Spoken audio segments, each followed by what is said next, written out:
And we are back with the Podcrash. It's our 13th podcast today. And Unlucky for some. Yeah. And we're here with the Huub Wattbike boys, Dan Bigham and Jonny Wale. Bigham as well, no N, just to correct everyone in previous podcasts. No N. Is that a common mistake? Depends if it's intentional or not. Yeah. So, guys, are you able to lead just a quick little introduction as to who you both are for the listeners who aren't aware of who you are? Should we If that makes introduce each sense. other? Yeah, that'd be much better. This is Jonny Wale. He's never finished a team pursuit. That's not true. I finished Bucks 2015. Yeah.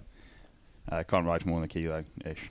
And he rides in circles, and that's about it, really. Not much else to him. Suppose he's a chef. Never seen him cook. Never made. Yeah, I've heard that as well. Fake news.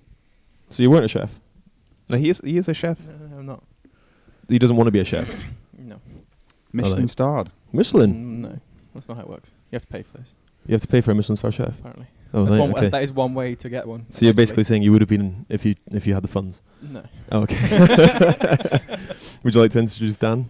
This is Dan Bigham, a.k.a. Piggy, a.k.a. the Raptor. Quick one on the Raptor. When Dan Yes, was 14? So when Dan was 14, he decided to call himself the Raptor. Oh, you can't give yourself nicknames. I didn't. As in, Dan the Raptor Bigham was his Facebook name. Ryan Owens gave himself a nickname. Yeah, The he's Rhino. he denies it. Yeah, the Rhino. Did he make that up? And, He made- he's yeah. also got a customized phone case which he bought for himself to put on the back of his iPhone, which is a picture of a rhino on a bicycle. Yeah. Oh, bless No, him. I wouldn't do that. But yes, anyway, so Have done before. 14-year-old Dan Bigham, the Raptor. So you can imagine it sort of fades away by 15, 16. Nah, 25-year-old Dan Bigham is still going by It's sticking around. the Raptor. But yeah, he's responsible for sucking the fun out of cycling. Ooh, controversial statement, which I'm sure we'll get to later. Talking of controversy, our last podcast created some. Yeah, Some people weren't happy. yeah. You had a DM, didn't you? I had a DM. Or some people were happy. Some people said it's nice to hear some honest opinions about the state of the British scene. We're trying to do balance now. We've realised we've got to the limit of our journalistic abilities, so we have to put in allegedly at the beginning of everything, and we have to get the balance out. So, in the sake of balance, Dan's got some points to bring up on a few of the issues that the boys brought up last time. He's going to be far more articulate than I am. But the gist was they kind of said that the British scene was suffering, Nationals was really badly organised. And on Sunday, Beaumont Trophy had a few issues as well. Yeah, tractor or something. Tractorgate. Tractor. I was on the right side of the split, so I'm not complaining. But yeah, Nationals was an interesting one. There was a lot of the points that were... Because you actually tweeted about Nationals not being that great. Yeah, I called out for what it was. Mm. And then, yeah, got a That's reply. awfully unlike you, Daniel. Bit of a wallflower normally. I'm very, yeah. Anyway, So, sorry, Callum. yeah, Nationals. So, well, I was there for the whole week before, and there was barely any sort of exposure, coverage, advertisement, posters, zilch show. So if you wanted to come watch the time trial, you had no idea it was on. There was something like some random caravan festival that had better advertisement locally. So yeah, I was pretty disappointed on that. Called it out for what it was on Twitter. We were literally at the finish line 2 days before, and there wasn't a single British cycling thing anywhere, which is pretty poor, I'd say, for national champs. And actually, yeah, you criticise British cycling for a lot of these things, but actually they're not the organisers. It's Glasgow, so they appoint an organiser for each national champ. So each year it changes or can change. I think last year was the same organiser of the Beaumont Trophy. I can't remember his name actually, which is really bad. But either way, so some nationals can be great, some nationals not so, and it's not down to BC and what they do, it's who they appoint and how they're doing it. So that's why they're going around asking for feedback on how nationals did go and what people's thoughts are on to improve it, because they're passing that back on to the organiser.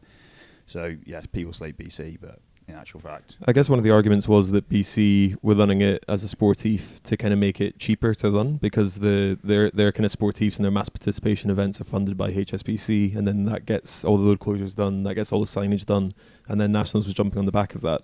So there must have been a bit of influence from them. that's absolutely how it has to go, though. That's the way money's coming into cycling now, because yeah, we don't have the money from massive big commercial sponsors other than HSBC UK, and at the end of the day, that's what funds it. Money comes in, sportifs and Go Ride and all that kind of stuff brings big cash in. That means big events that do cost a lot of money. So rolling road closures and the escort groups and police and all traffic management, all that kind of stuff costs a lot of cash. And we'll probably get onto the coverage side of stuff. It was I think the minimum quote was 160k to have live coverage, and like that money just doesn't appear out of nowhere. Whereas the way they did it was actually really innovative, but not many people really realised that they were using 4G rather than typically they have outrider motorbikes, helicopter, lots of other crazy stuff. Yeah, they have like 3-4 helicopters and then a plane, then another plane, which beams it back down, which is a heavy investment. But I guess like, to see that innovation, I thought was actually quite interesting, because women's cycling often faces a lack of coverage, which inhibits the sport to grow. So to bring in 4G seemed like a good idea, but it didn't work out that well. Yeah, Norfolk doesn't have great 4G coverage, and maybe 5G, that's something that's going to solve it, or at least in better parts of the country you're going to have better coverage, and 4G can make live coverage a lot cheaper and easier to do. At least let's hope so anyway. So I guess one of the other points that were made was that Nationals is getting worse and not getting better. I guess like it's like Nationals is consistently a bit of a shit show. Would you go with that, given that you've ridden a couple? Shit show in which way? Is it like guess quality so. Like of riders? I guess one of their major points was that they got lost at one point. Well, I didn't. I rode the course, so, and I was just up the road by about 30 seconds by that point, so I was all fine. But It's a lucky break, though, I think. I was in the right move. I think at the end of the day, it's still down to the rider to know the course. And yeah, the signage was sportive, but it was a different colour to what the road race was. I think it was purple and yellow. And I'd ridden basically every part of the course in the previous month. And then, again, same in that week, that it was pretty obvious if you followed the GPX file that you get from British Cycling or Galazzo and look at the course map, you're not going to go wrong. But if you've not ridden the course and you're just winging it and following wherever the hell you think you should go, then, yeah, that's your fault. And I guess one of the other points of contention in this facility, well, actually, to explain where we are for the viewers on YouTube, within Huub Wattbike's kind of accommodation facility, you could say? The manor. The manor, yes. The capital of Barbados. It is, yes. Also shared with some students that I was interested They've to know. also got And a zoo peacocks. and a zoo, yeah. Well, I don't think it's a zoo, is it? Yeah. Yeah, We've it's got wallabies, meerkats, alpacas, Goats. goats, Pygmy goats, which are like goats but smaller. chameleons, Oh, cute. snakes, Lovely. giant rabbits, take your pick. Hamsters. Everything. Hamsters, yeah. Lots of them. But anyway, so one of the points that came out that was slightly controversial under this building, which reminds me a bit of the Fallowfield days when we first moved to British Cycling. But anyway, so Adam Blythe made and a few of the other boys actually probably said a little piece about how there's always an element of luck involved in nationals, and that maybe John benefited from a little bit of that kind of lucky streak, I guess. Is that something you go with, or do you see racing more of a kind of clinical thing and less of an art, I guess?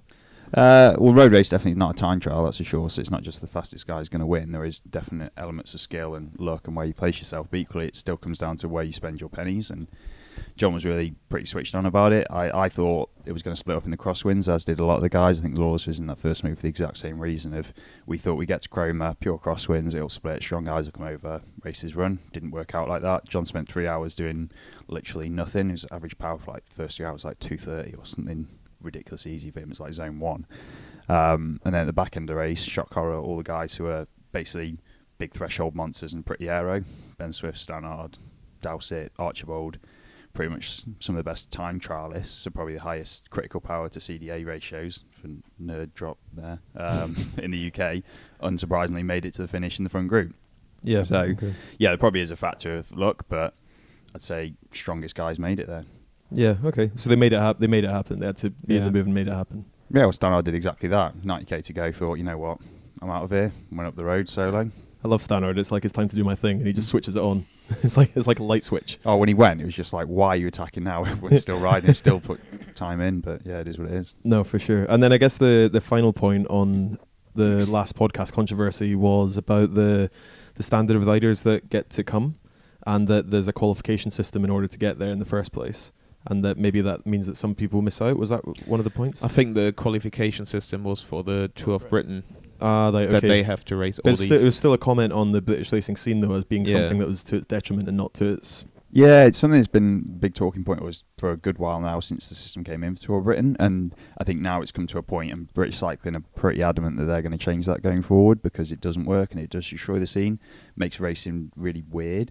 In that, I think one of the guys on the podcast last week made a good point that effectively if everyone's represented with one guy, they'll happily let it go, even if that guy totally doesn't suit the course. It's just, it's all fine, let it go. For us, it's less of an issue even though we can qualify for Tour of Britain, we're not trying to, because effectively it's probably out of reach for us this year. We don't have that one big hitter, as it were. We're sort of homegrown talent within Ribble and probably aren't at the level to go and ride that. So we're just going out there and trying to get a good result. But it does mean, the racing's quite odd in a way. It's not a typical race that you would probably get on the continent. It's just... So your kind of take on the whole scene sounds a little bit more optimistic than what we heard last week. Would that be fair to say? Yeah, I think that's me through and through in general.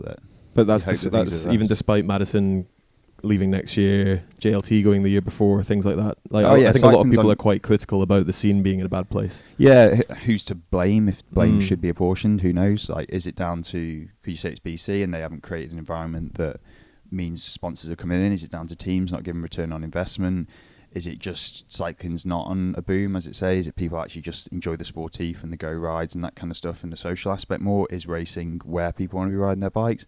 There's like a lot of factors in it that there is to play, and I think the teams that probably do provide return on investment, their sponsors, are probably the ones that are going to survive, and BC seem to be at least starting to understand that things haven't been right. It's a shame because, there's a big downturn in events. There's not the National Bs getting the attendance they should do. There isn't the National A crits are disappearing off because the organisers aren't getting the support they want from BC. So, it's not a great state, that's for sure, but hopefully it does sort itself out. Well, thanks for that. We saved ourselves from a massive libel suit there by getting some balance on the podcast there. So thank you. Have you got any news before we conclude the news? No, I've just been back. Is your hip okay this time? My hip is fine. Back in the gym. Trying to lift heavy again. So what you're trying to say is, as usual, you have no news? No, I'm a full-time athlete, Callum. Oh, okay, sorry. Yeah. Have you ridden outside this week? No. You've got a nice tan, though. You must have been outside at some point. Yeah, we've been to T-Town, so the sun was shining out there quite a lot. Oh. So, got a bit of a tan out there. Managed to go out first round, or didn't even qualify, so I just sat in the sun in my skin suit. Get the tan lines going. Olympic gold medalist didn't qualify. No. That's what happens when you periodize your training and you do gym for 2 months. Sounds like fake news. John's been in the gym for about 8 weeks now, and he's still got 2 medals at nationals. Yeah. But no, the gym. We were talking about this in the car on the way down. The gym absolutely kills you if you go for a proper strength block. I don't think it kills John in the same way that it kills. No, can't hurt himself. Yeah, it's like it kills you. Yeah, like semi kills me. It's like if you're more on the fast twitch side, Yeah. I think you can hurt yourself a lot more. Like John can probably do a flying 200. So yeah, John can probably do a flying 200 and doesn't hurt him at all. Where we Just can get carries everything on out for the of it. next 2K. But that's an endurance myth. Yeah. It's like, I've got a rest day, but I've got to go into the gym. I'm like, that doesn't add up to me. I don't know. That's not the best. Is that just BC? I don't think our rest days. I think that's a BC Do you thing. do gym anymore? Yeah. What, in the endurance team? Yeah. Actual gym? I call it core, but yeah. Strong difference. Yes, Ready, exactly. Cordy et al. Yes, Proper exactly.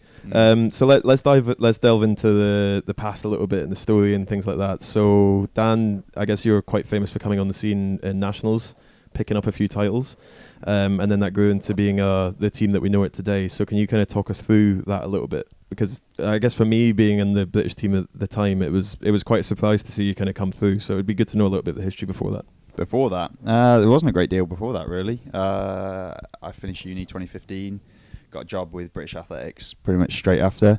Was working with all the top sprinters there, trying to make them go faster.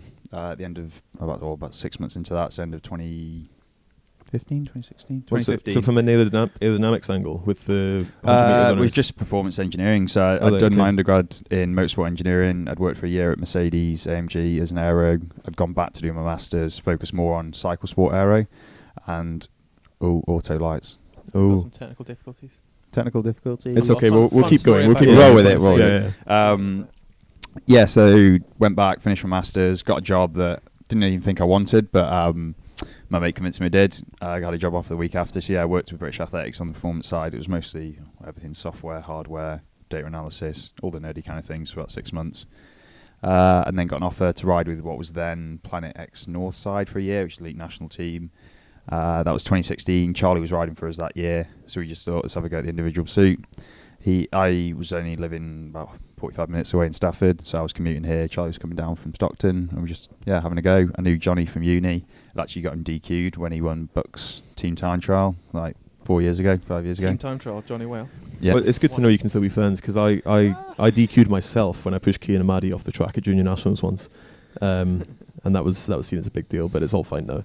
But talking about the athletics bit, like I always think of that as being quite an old school sport, and there maybe not being much potential to because it's just running at the end of the day. Like where did you find It's just cycling, isn't it? No, but compared to cycling, you can get as techie about it as you want. Like it seems like it's a bit of a dark arts, and the sky's the limit a little bit. Like where did you find the gains in athletics out of interest? I guess the good thing with athletics is so many different disciplines in there. It's not just like cycling is either riding really fast or quite fast or whatever. It's just a variance of speed. Whereas in that you've got totally different events. So whether it's sprinting, long jump, high jump, javelin, whatever, there's so many different things to look at. I mean, the one that was interesting to me was hammer throw, because actually it's quite an aero-dominant sport, which sounds a bit weird, but you're quite open in the regulations on how you can design a hammer, and we did like optimization simulations and lots of things around the construction of a hammer, which is quite interesting there. And then with the sprint guys, it was actually just data logging and data analysis, like velocity profiles, force profiles and 3-axis on the start blocks, contact times, high-speed cameras, basically pulling all of them together and then allowing the coach to see what was happening. So what was the attraction of cycling? Was that because there was more of that kind of nectar in there in terms of stuff to fiddle with? Oh yeah, massively. So it was actually when I was back at Mercedes that I got into cycling. A guy called Simon Smart, who people probably know, Envy, Endura, who else did he do? Scott Bikes. Track Zero. Well, of course, it's his company. He convinced me to go down the cycling route, and I went back to uni and basically convinced my lecturers to do all my motorsport projects on cycling. Okay. So the working athletics was kind of on the side of that, but cycling was progressing naturally. Got the ride for elite national team, and then just kept pushing on and thought I'd have a go at the track. But have you been cycling all your life then? No, my first year was 2011, 2012. Just got it to commute to uni, so it was like 40 minutes on the bus or like 20 minutes on the bike. And you'd be how old would you be then? Would have been 19, 20. Okay.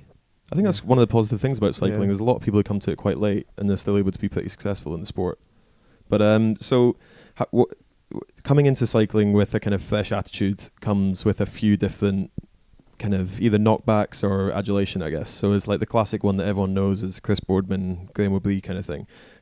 Chris Boardman's seen as the kind of legitimate challenger, whereas Graham Wablee was seen as this nutter who was taking apart a washing machine and coming at it with a completely different approach.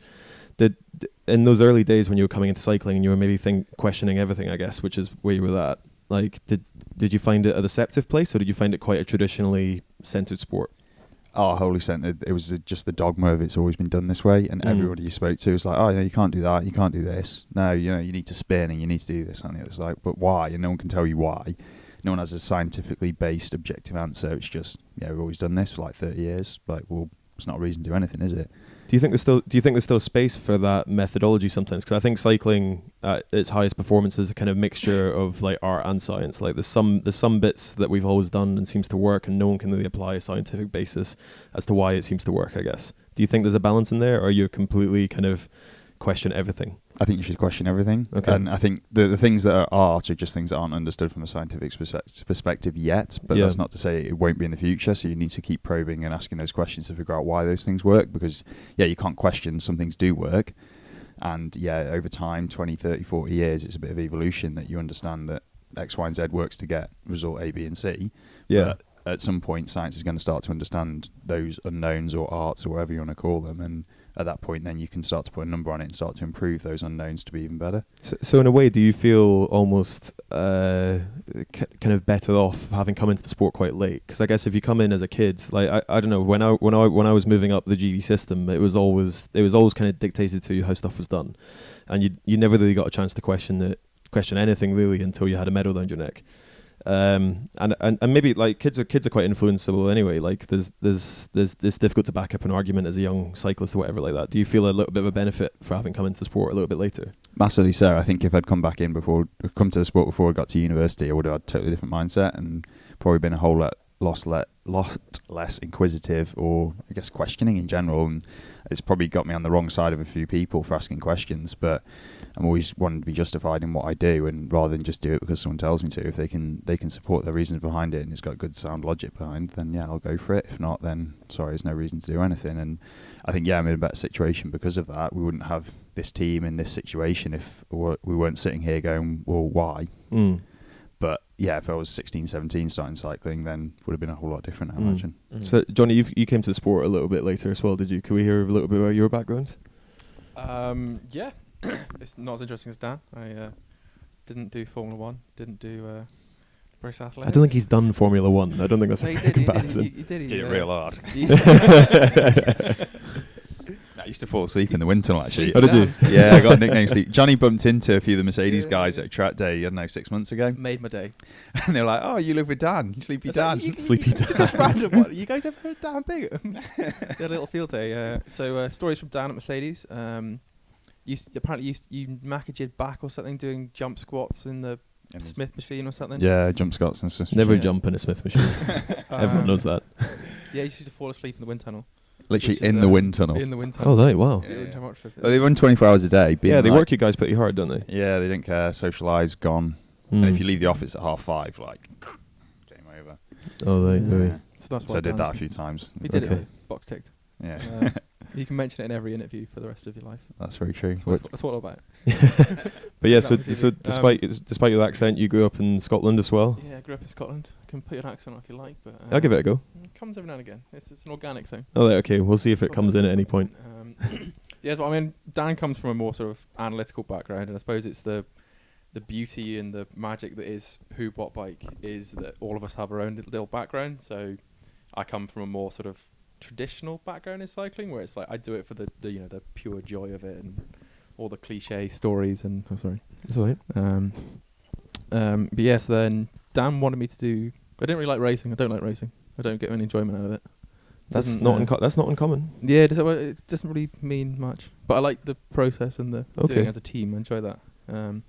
But who I think finished? that emotional element is something that comes out really interesting in you guys' documentary, which we'll probably touch on later. But you said like how much it meant to you to be part of a group that were kind of united in a cause as well.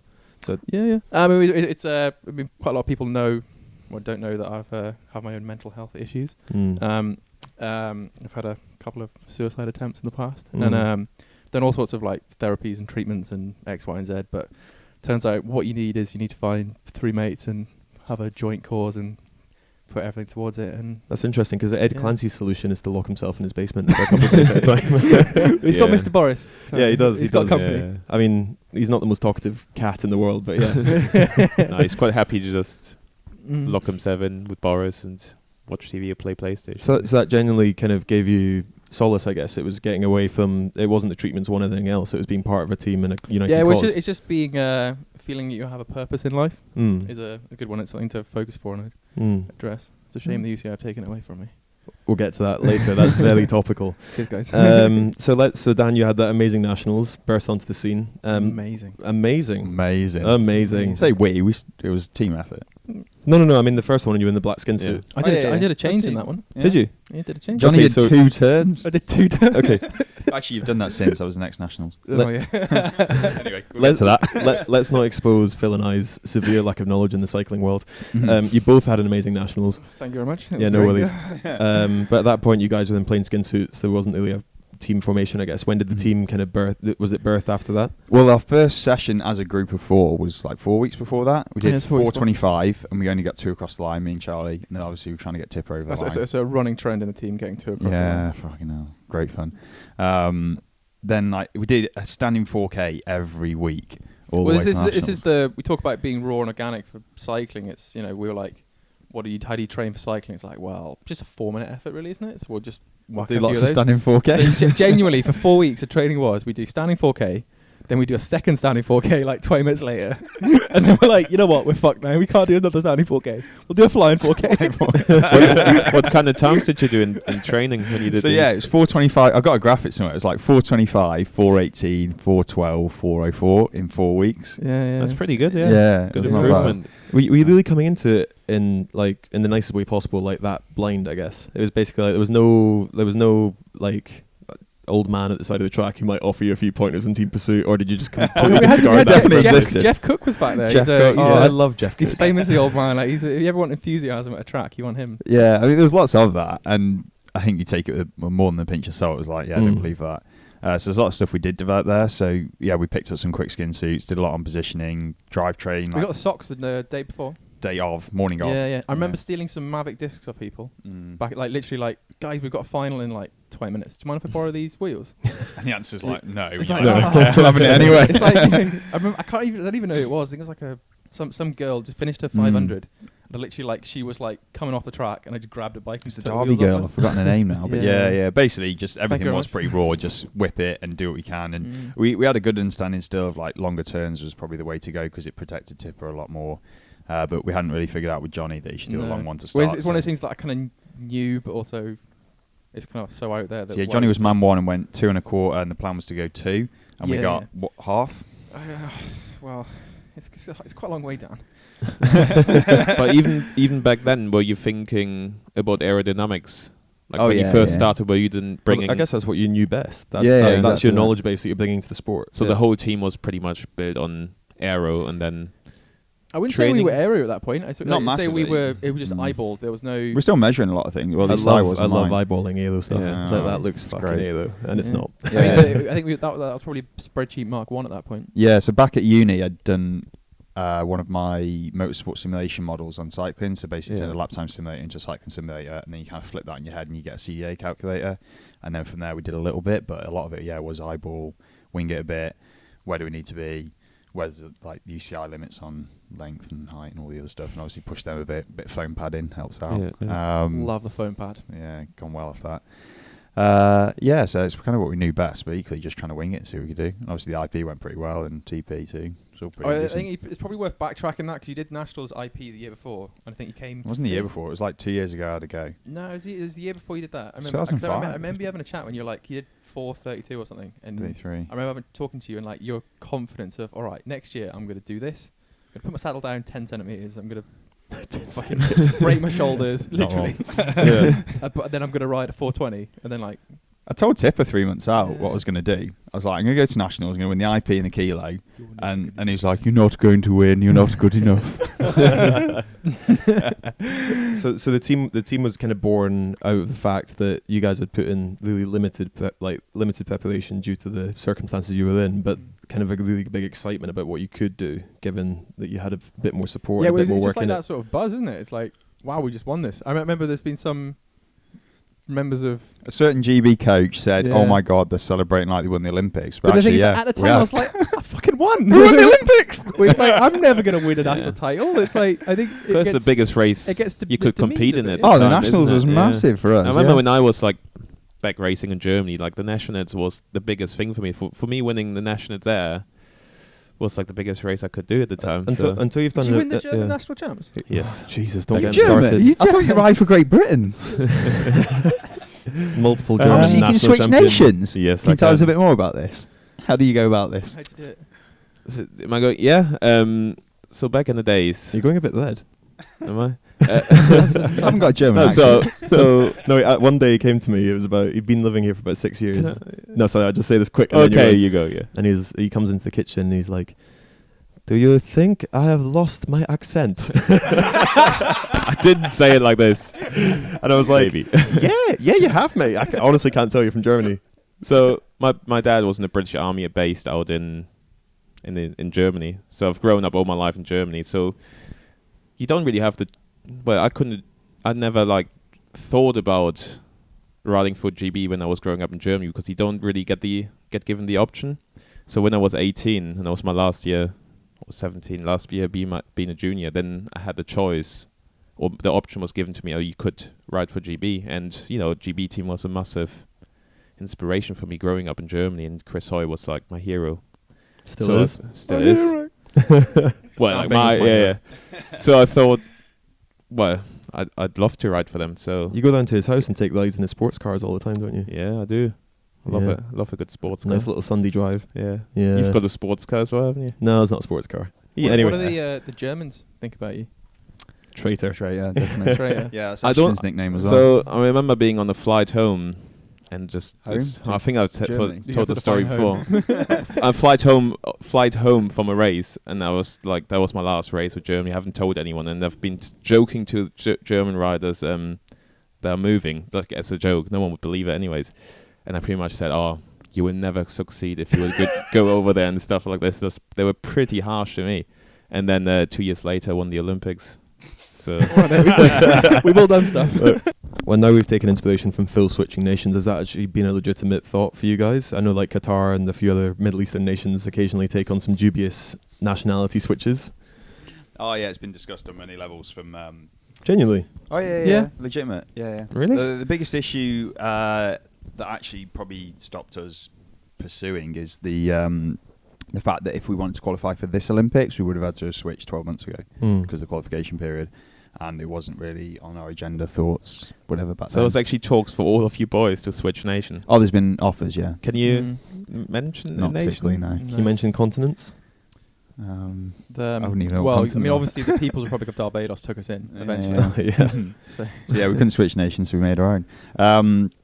No, I mean the funny one. Have you heard of Sealand? like where the big whale jumps? No. Like Sea World? That's SeaWorld. Oh, Sealand. It's a micronation about 3 miles off the coast of Kent. Oh, right, okay. Yeah. Been in contact with them. Self-declared nation? Or Well, just they've got a football team. oh, right, okay. Yeah. Wow. Yeah. So anyway, there's been a lot of offers. I think that's a really illustrative example of how you guys like question the narrative, though. It's really interesting to think, like, you know, let's not get into the politics about selection, but like not getting allowed for. Why not? Oh, okay, we can later. But like not getting allowed for GB at the moment. But like, I still want to go to the games. I still want to perform. Let's find a micronation off the coast of Kent that will take us. Yeah, well, literally that was it. It was like we want to go to the games. It's not going to happen in the GB for whatever reasons, and whether we want to go into that or not, it's a whole other story. But yeah, why not? Well, I think it's not just the games. I think it's the one that cracks me the most is that all these nations say it's like, oh, we're bringing, we never have 100% unless it's the world champs, and then, well, the world champs is 95% or whatever they want to say, and then the Olympics is 100%. And it's we just, we're all competitive guys. We want to see how far we can go, how fast we can go. We want to compete against the best guys in the world, and I always feel like, it's always like, yeah, we want a World Cup, but X, Y, and Z weren't here, and so and so.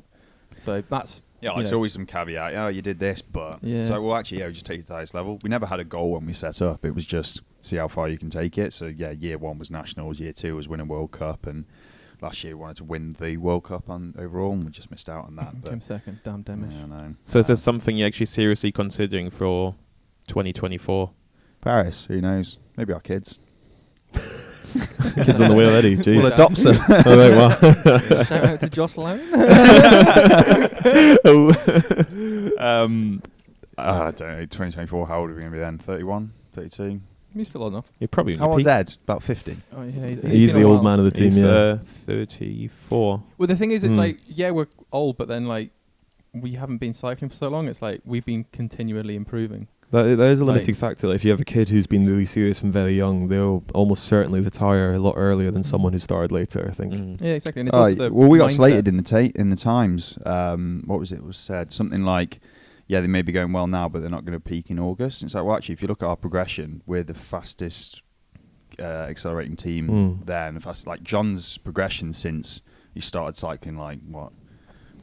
2 weeks ago. 2 weeks ago. Well, it was about 2 years ago. His first IP was October 2017. Yeah, it's not. And I lapped him, Okay. winner. Nice. And then he casually broke the world record twice. Don't last mention year. it anymore, do you? No. Sea level water. Sea level world record.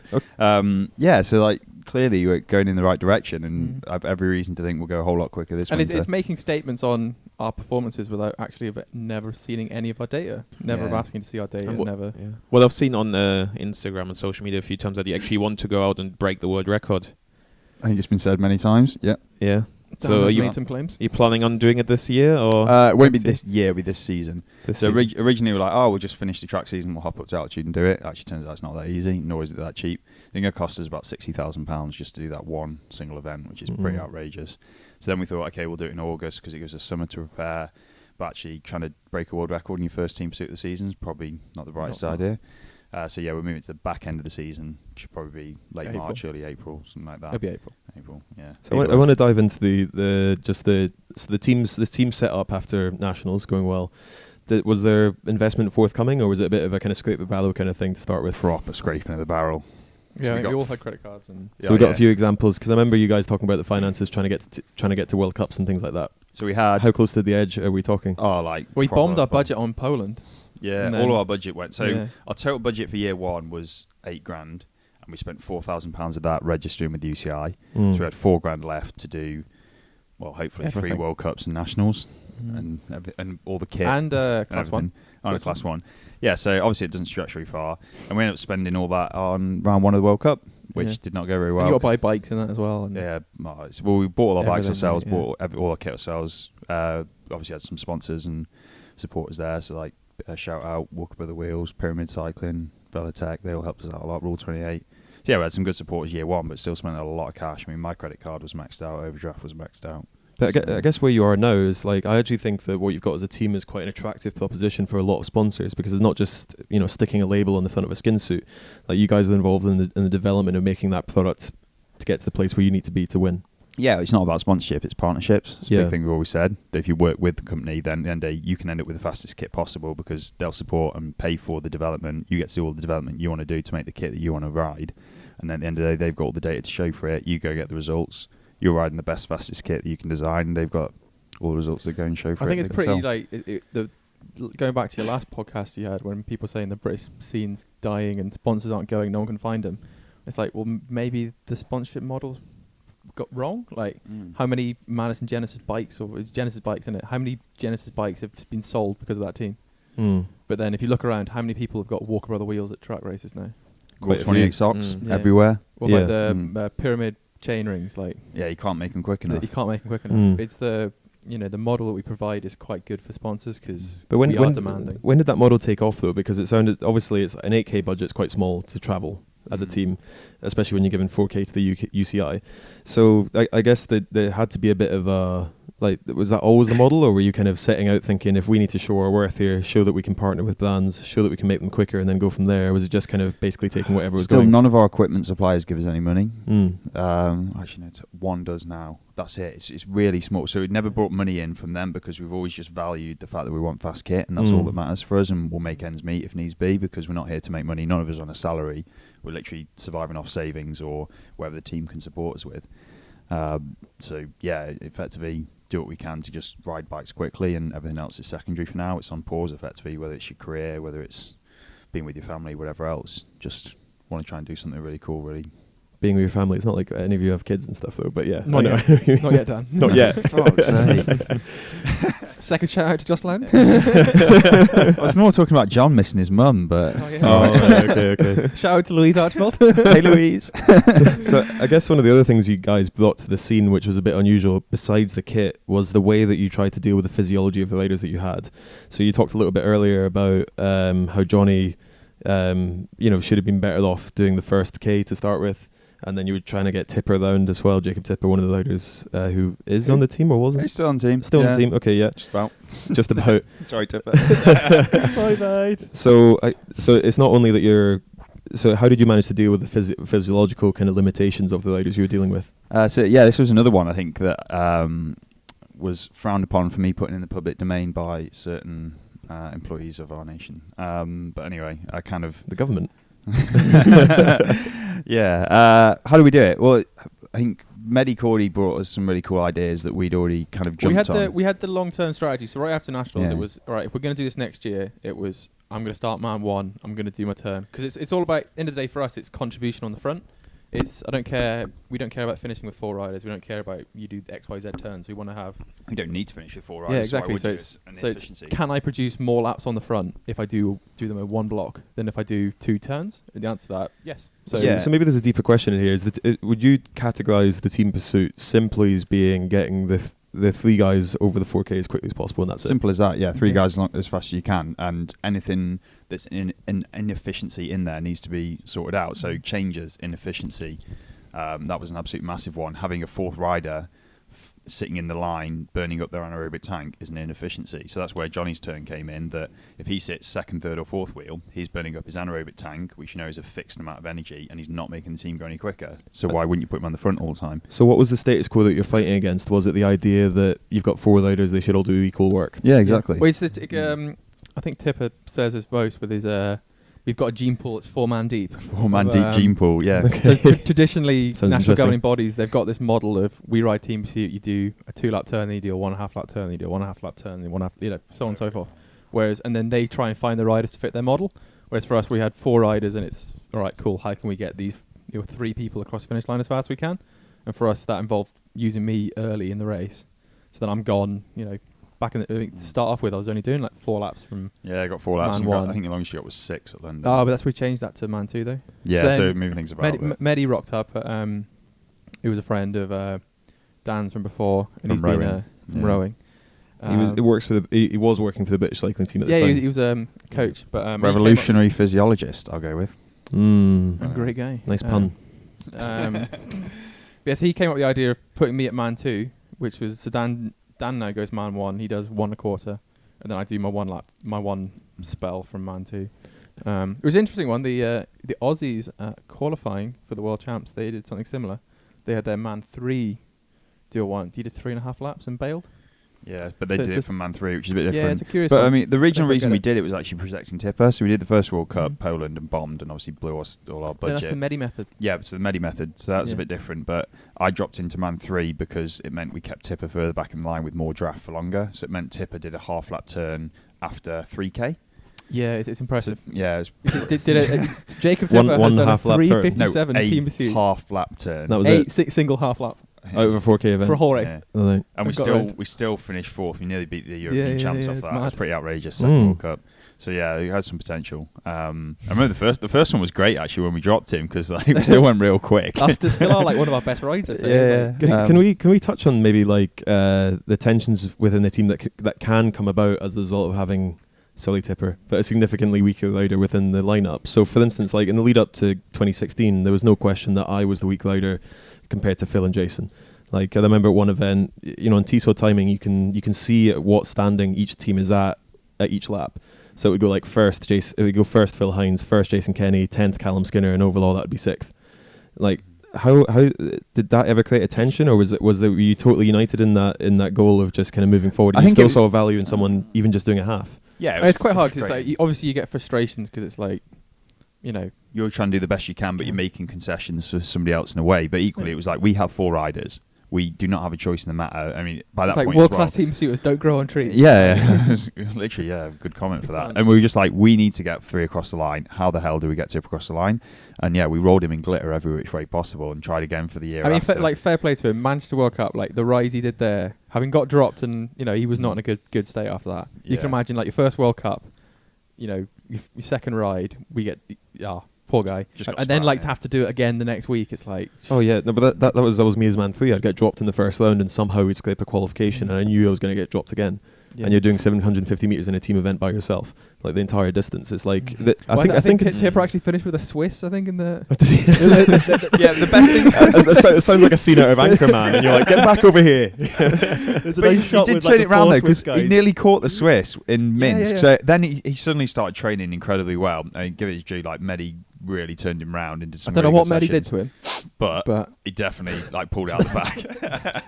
And yeah, we went to Minsk, and okay, Tipper didn't ride the gold medal final, but in the bronze rode medal the final, we round, went yeah. 3:56 with Tipper. yeah, he did and he did a 4-lap turn. 4-lap turn, Really? half Yeah. lap to 4-lap Okay, turn. yeah. So yeah, he turned Like, himself round. Give him his Decent due. improvement, yeah. In a weird way, do you actually take? Is there some learnings to take from a rider that like is doing everything they can, but physiologically can't pull their weight? I guess I always think like Phil and I have been fortunate enough to win Olympic gold, but I think like a lot of people who haven't made it have in some ways actually got better lessons to tell people, because they've had to come from constant setback, and they've been in there for like let's say Matt Crampton, Andy Tennant, things like that. They've missed 3 Olympic games and they've stayed in that system and continued pushing. Is that something you maybe take from Tipper a little bit? No, like, I'd say is that that consistency? The big one from us from Tipper was the analysis that we actually do of our races after the event. We talk about having me and Dan sat in the flight, like you imagine us sat together, Tipper next to us, and we literally wrote down a list of, there's like 37, 40 points on how we can make Tipper faster and like how the team can improve as a whole. I just don't think, I having seen governing bodies up close, you guys don't do that. At least to a ride level where the rider's empowered, going, this is how I can improve my performance. Well, before and it even if you weighs do one it, you week. actually, we don't have any red tape to stop it, so we can literally the next day we can say, all right, cool, we're going to do the Medi method. It's going to happen. Well, no, the bit about maybe where some national federations fall down is that there's a lack of honesty within the team because there might be too many big egos coming in there or something like that. So you guys were all pretty much on a level with that kind of thing. It's like just being open and honest. Like, So we'll you'd be happily like- criticize each other for their flaws. yeah, Like, if he does something stupid, I'll call him out for it. yeah. If John, I would I never go over do John's anything TT bike before every major competition. I'm like, are you stupid? Do you want to win? Because there's like 10 different things that he's just not done or not thought of. And he's like, well, at least someone's thinking about it. I mean, if Dan was smart, he would have kept all his aero stuff to himself. Right now, he'd be like 5-time world champion in the IP. He'd be, the glory man. He would have won so many TTs. Sky But what he's contract. done is he's made Charlie aero, and then the next year Charlie won, and Charlie joined GB, and now Charlie's world champ, and he's probably going to go to the Olympics. He's probably going to come second. What was Third. Now he's done the exact Third, same thing with fourth. John. Well, talking of teammates, that's an interesting point as well. How do you feel about Charlie? So he was one of your leaders, really successful in the team, almost kind of being poached by GB, I guess. They've killed him off, haven't they? It's a shame. No, he's doing quite well.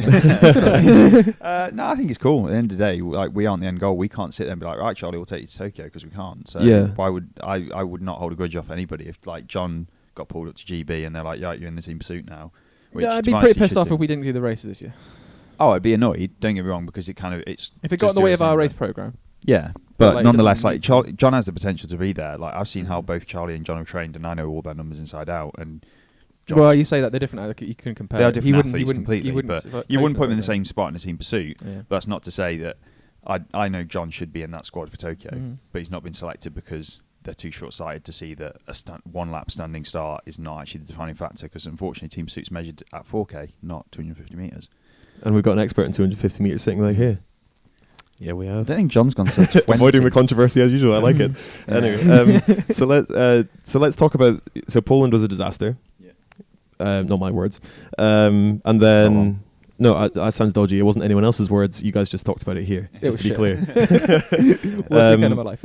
But then, and obviously, nationals was a massive high. When did the next big kind of tick the box come? When did the next big win come? Belarus, Belarus. IPTP gold. So Charlie won the IP pretty convincingly. He did 4:12.2. Charlie punctured in the Qualifying. in the qualifying, but in the final of it, he had his the little bit of tape you put over your wheel Yes, to cover the valve. Also UCI legal, but whatever.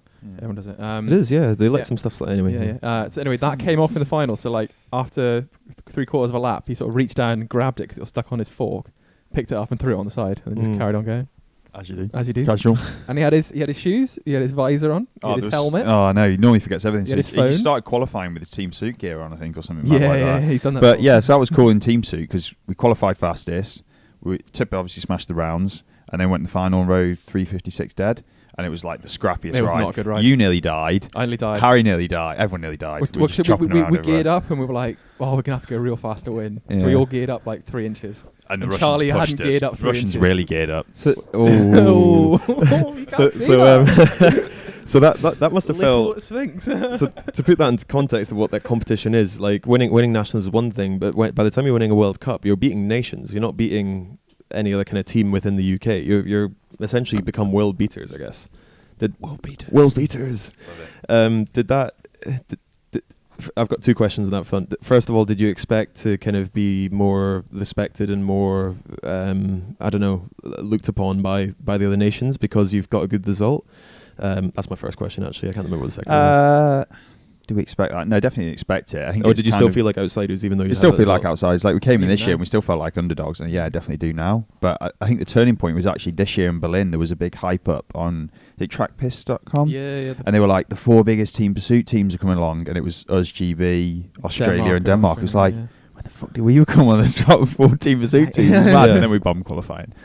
But anyway. We love bombing qualifying. It's our Yeah, thing. we're not good qualifiers. The only good It's good qualification for it's is good for the Canada. documentary though, because like if you win all the way through, people get bored. Oh, people get sick of that. Yeah. So Problem what is we we can do never is go for bloody gold when you qualify 6th. That's our Yeah. strategy when it comes to the Olympic cycle as well. You don't want to win the whole time. So I guess that obviously that was amazing to get the first World Cup win in Belarus. But when did it? What's your kind of proudest achievement that this team has brought together so far? Ooh. I'd say it's all very rider specific though. Well, you can split it if you want. Best achievement or most enjoyable achievement? Because they're kind of different Best things. ride. You can split that as well. Best ride. Ooh. So that's all very different. Paris rounds. Berlin I love line that. No. See, it's all, so John did an outrageous one in Berlin where he did 5.5 laps on 13.9s, which at the time was world record pace. Yeah, it's pretty And impressive. just I had a destroyed good us day. all. Like, we I all had blew our great tours morale. off. I almost had an asthma attack right afterwards. Well, I mean, Like sounds like legit, it was warranted almost. Yeah, Ashton did his best to hold on to that pace, and after that, me and John were just you should, suffering like Ashton's dogs. face, because obviously he'd been in USA land, and like they're doing like 4 or 5s. Oh, And right. then like his first team shoot was like 3:54. Like, and it was like, for them, it's a national record by like 5 seconds or something. Like, they'd barely just gone sub 4, and then he just rode a 54. he was also for fun. doing this like on the blue. Yeah, he doesn't go near the black ever. Best ride for me was Paris round. Yeah, so qualifying went real bad. I was real pissed off because I didn't get to full gas it, and I was still going to man 4 rather than man 3, so I was super fresh and doing the last kilo, and did a 56.1. Can we just kilo, clarify which is something great. for the podcast? Of course the you can. viewers. John doesn't leave a gap to rush into. John There's a Archibald. common misconception in cycling Unlike that one, John yeah. is leaving with a the gap commentators. to rush into. Oh, they talk all kinds of shit. Yeah, John's getting dropped. Yeah, every single Legit time. getting dropped. Just about by the right You amount. have to watch it on mute and just put on some music. It's the best way to go about No, it. Otherwise you just Titanic. get annoyed. Watch Titanic. Poland. Watch listening to Titanic. That exists somewhere, definitely. Most enjoyable ride? That's a good question. I think it's the national ones. I think the first time we won nationals was probably because the it was best such a one for me. shock. Yeah, go with Mm. It that. was like, wow. Yeah, and then we bombed obviously the second year with the whole magnet saga because people need speed data. Don't know why. I think the I wouldn't pinpoint a single moment, but it's just end of the day, we've had 3 years now of It's living the with our journey. friends and journey. just The having fun journey. together. We've all grown as people. Oh, Yeah, there's been some mint rides. I really like my IP in Switzerland this year, even though I pulled up a lap early. So Oh, I that rode was fun. 3:59 for 4K. that's amazing. The week Yeah. guy rang the bell, you should have seen his face. He was also devastated. That was the best pursuit I've ever ridden, and they rang the bell a lap early. I'm not happy. So I think it's generally considered that Huub Wattbike coming onto the scene has been really positive for the sport. I think it's made people question a lot of things. It's turned things upside down. It's put a lot of people on edge as well. It's got a lot more people at aero, hasn't it? A lot more people are focusing on Yeah, Oh, aerodynamics. it's that mad. If people don't say that we've had an effect, it's like Oh yeah, I think it has had a sales massive of effect. POC helmets have gone Yeah. through the roof. Well, But no, speaking the of which, old if you POC would helmets. like to buy Yeah. a POC temper, we own They're now at £1,000. £1,000 each. We have all the stock in the world, so they're ours. Really? Oh, fair enough. Fair Got like enough. 30. Well, they must be either. Apparently, Nobody knows. £1,000. nobody knows. Nobody Find out knows. for £1,000. Yeah, Let's test. You must be devastated if you buy one of these. Not in. but you guys had some pretty like low moments as well. Like not just with Belarus, but also like your house got broken into twice, and all your kit got 3 stolen. times. 3 times. 3 times. Sorry, 3 times. Yeah. 3 times. Not Just so before lucky. Belarus. Year one. During Trying to steal the Belarus. POC helmets. No, they Well, didn't. we're back there. There was nothing in there. Oh, that's the old school story. Yeah, we should probably tell them that one. What, the first break-in? Yeah. Well, no, like how we got the house and stuff. Well, because it means well. Oh, yeah, do you want to know how we got that out? So we lived in a yeah. 2-bedroom house, 4 of us. Tipper lived in the lounge. We put a curtain up down the middle. The landlord did not like that. The room that Charlie Tanfield lived in before we bought that. The man who lived in the house had been sectioned under the Mental Health Act, and he kept 2 dogs in that little tiny room for 2 years. Jeez. They had to replace all of the boards in the room. And Charlie's head and feet touched both. The room was that small. When he slept, he was at both sides. Yeah. The room- Had to sleep diagonal. The room kept going mouldy, and he had Oh, no no. idea why. Yeah, that was a bit mad, that place. But yeah, we got broken into literally like 6 p.m. one evening on the way back from a track session. We're all Yeah, knackered and literally ended up chasing these guys through the park around the back of our house, and they stole. Oh, you my managed to bike chase them. Yeah. Oh, Yeah, okay. Jake Yeah. Tipper is a Dudley upbringing. He was right in there. Yeah, he saw them. So anyway, they nicked that, and they probably looked in there, saw lots of weird stuff. So there's lots of clear plastic bags in there, like little Ziploc ones. There was all my ultrasonic baths for cleaning chains and waxing chains. And then Charlie bought loads of plaster of Paris because he was making his own shoes, so he'd mould it. So all he saw was clear Jiffy bags, white powder. Charlie was lots of making his own machines. shoes. Did he Charlie's manage making to his make own That shoes. sounds like a disaster. got from halfway the there. beginning. Have you seen how expensive this carbon shoes are? It's like the Tanfield option is. This guy can't get through like a normal day of life. Like how can he How can he make his own shoes? How can he make his own shoes? out of Right, he's carbon? well keen. Anyway, yeah. Yeah. Yeah, so they thought that. We went away. Oh, plus my black Audi at the front. They're probably like, yep, drug dealers. So we came back. The whole house had been turned upside down, but nothing got stolen, which is really weird. The second break-in this is. UCI. Looking for data. Looking for data. Yeah. Just came in and measured our handlebars. Oh, yeah. That was the Confiscated the foam pad. Too much foam. And then the third one, we got back from Commie Games and we were going to some like breakfast thing in Derby with Mark in Derby about say how great Derby was for athletes. And 5 a.m. in the morning, brick through the window, Johnny's bike got nicked. And that was that. And yeah, and you decided to move.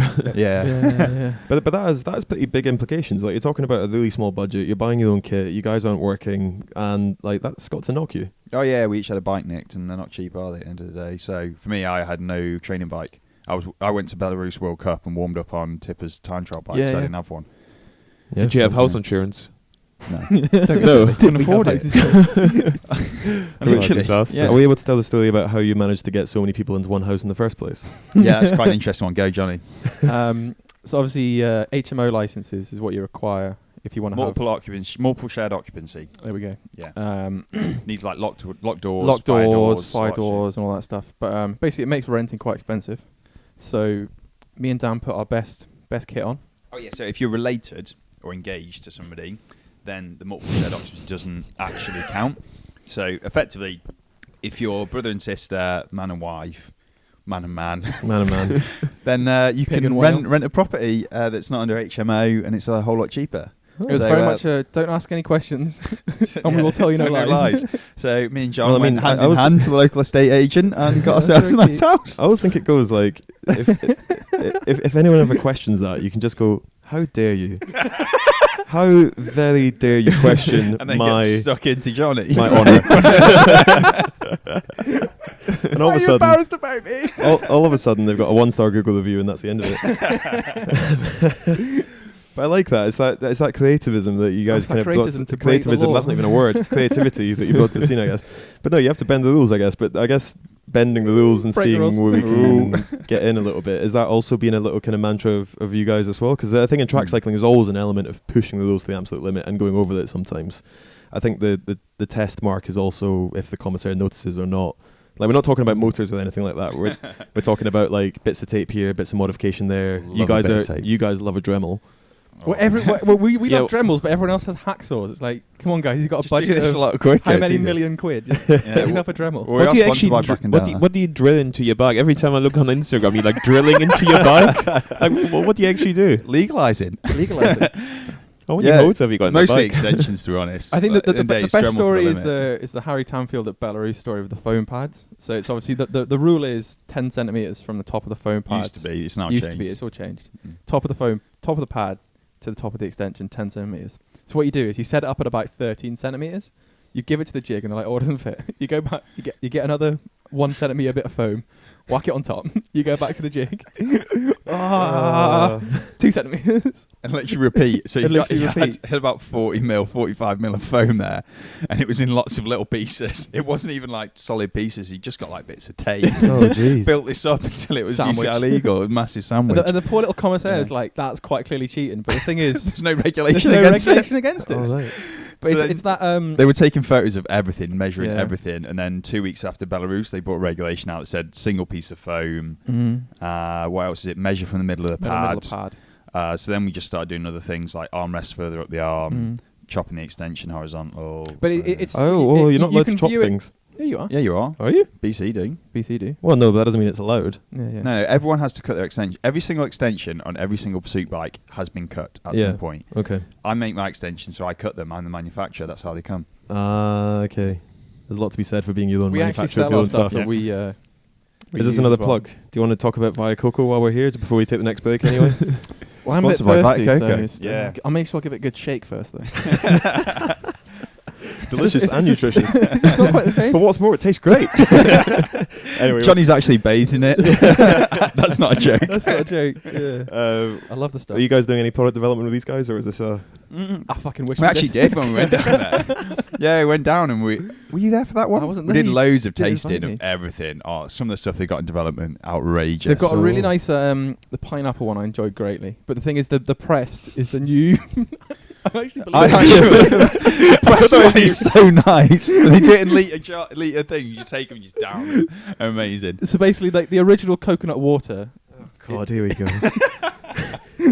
That's Let's go on a journey through the history of coconut water. Right, okay, well, if for the sake of balance, I work for Science and Sport. They make some amazing products as well. It's not press. We all done stuff. So I thought to round up the kind of the good bits of what you guys have brought to the sport. I think an interesting point that Johnny raised in the car on the way over here was that you guys, and I kind of agree with this point as well, kind of embody the amateurism and the pursuit of the sport for the love of it, I guess. Would you care to like talk about that a little bit more? Because obviously Olympics, it kind of still has this image a little bit of, because even I'll be talking to people at events and stuff, and they'll say, "Oh yeah, but what do you do for a day job?" And they don't understand that Olympics has gone properly professional now. Same as Paralympics in the UK as well. So would you like to talk a little bit more about that point, Johnny? Yeah, well, I suppose it sort of originates in that we've got nothing coming to us. We're not getting salary. We're not getting any bonuses. We're not getting anything. We are literally here because we've got a once in a lifetime opportunity to ride our bikes real fast. And I think that it's a throwback to Bannister and all The good old days. the good old days. Yeah, exactly. But I think it's the level of personal involvement is much higher, I'd say, because it's whether it's we're planning how we get to the races, which races, what training we do.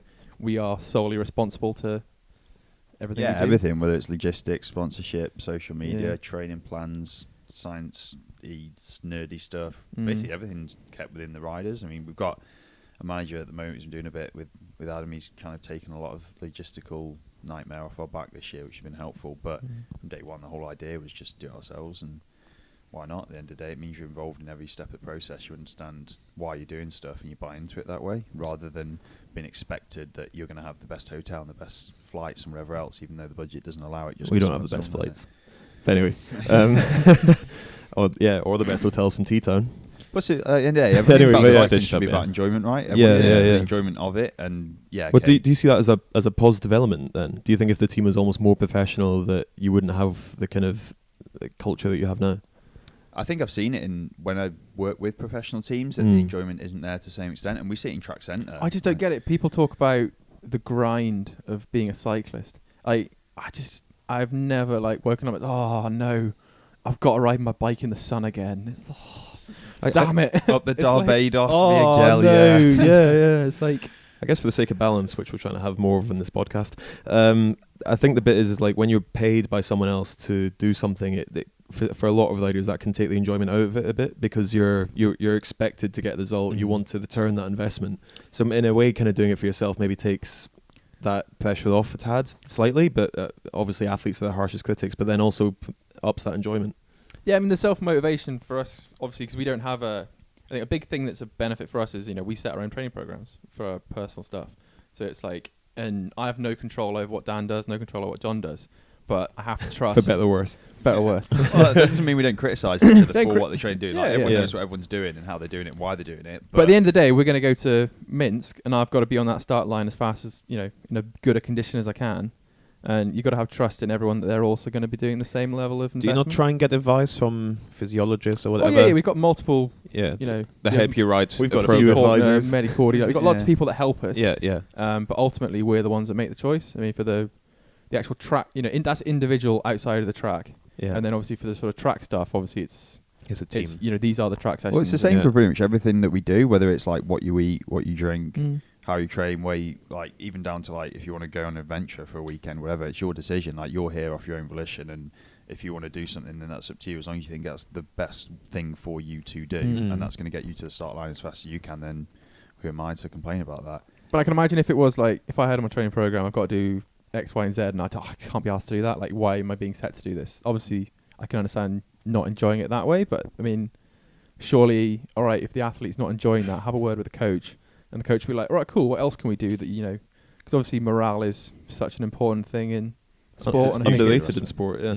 Yeah. So I think we've gone through all the positive points that the team has brought to the sport. I think that's kind of quite universal, even for the guys that maybe feel the stress of it sometimes. So even Ed Clancy, a lot of the Team GB boys will say that you guys have done a great thing for the sport, brought it on in leaps and bounds, brought some new creativity to it in the same way that arguably that we've seen from the likes of Boardman and Obley in the past.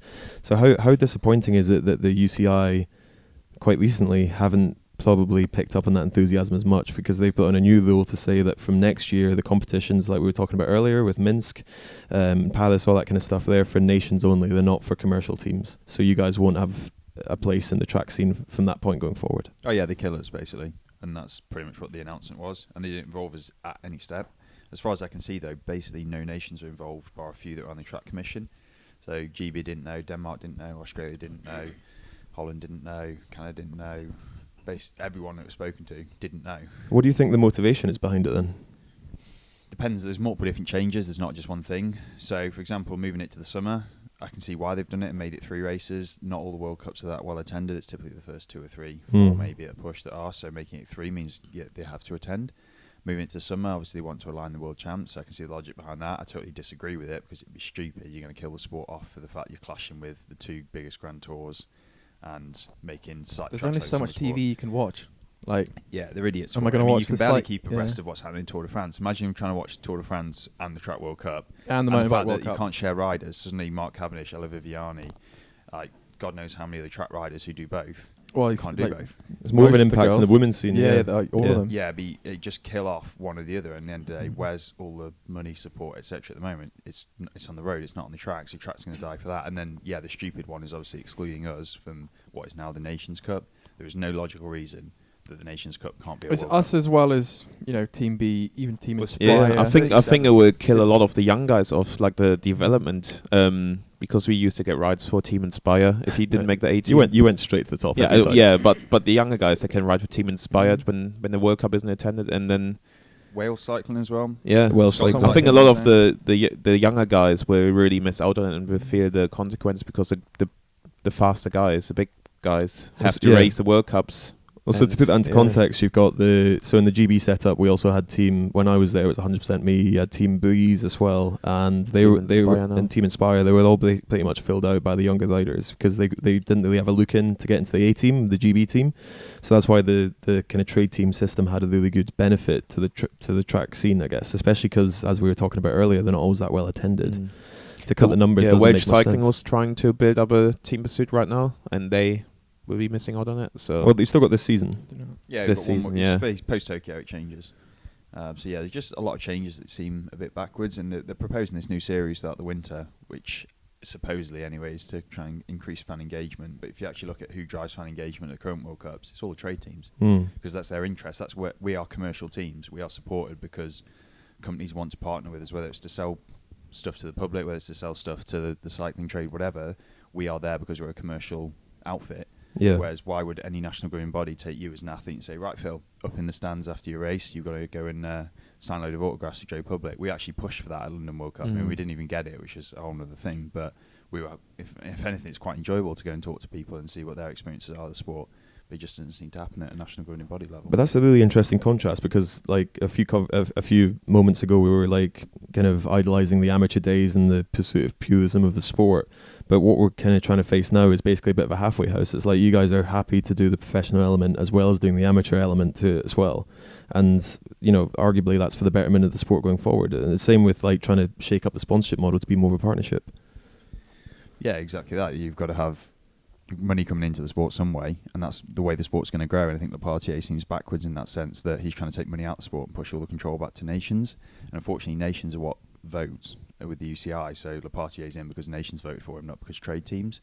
But where's all the technical development coming from in the commercial domain, in the public domain? So if you want to go and buy a fast skin suit, you aren't going to be within reason anyway. You can't now go and buy the fastest suit the GB have or whoever else, except in a 4-year cycle with the new regulations. Whereas our skin suit, go down the shop, you can buy our wheels, our frame, our socks, whatever you want, you can go and buy because we're pushing that development. So within the sport, that's where the money's come from, is the commercial side.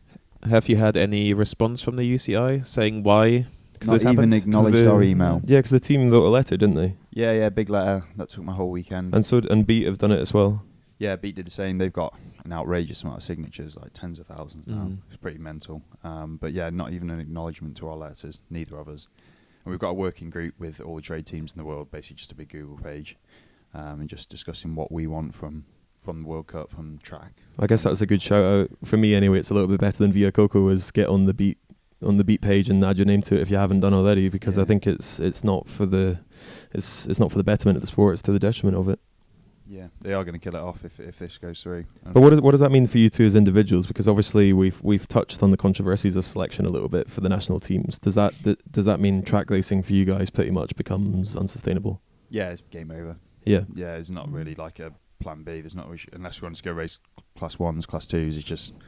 It's probably quite There's no boring. money in class 1, class 2s. It's not even the money. I mean, there's no money. Well, no, We've no, never but I had mean money, from the From commercial support. side, yeah, the yeah. exposure's not there, and nor's the competition. We go to class 1s and take the top 3 spots in the IP, and it's just not It's like competitive. Switzerland's our Christmas treat for Yeah, fun. it's a bit of fun, but it's not the level of World Cup. You don't have the drive to try and compete at that level, because we could turn up to the class 2s and class 1s and in team suit and IP be on the podium without, it sounds bad in a way, without pushing. Yeah. Whereas if we want to win a World Cup now, we've got to beat Australia, GB, Denmark, Italy, France, all the top nations.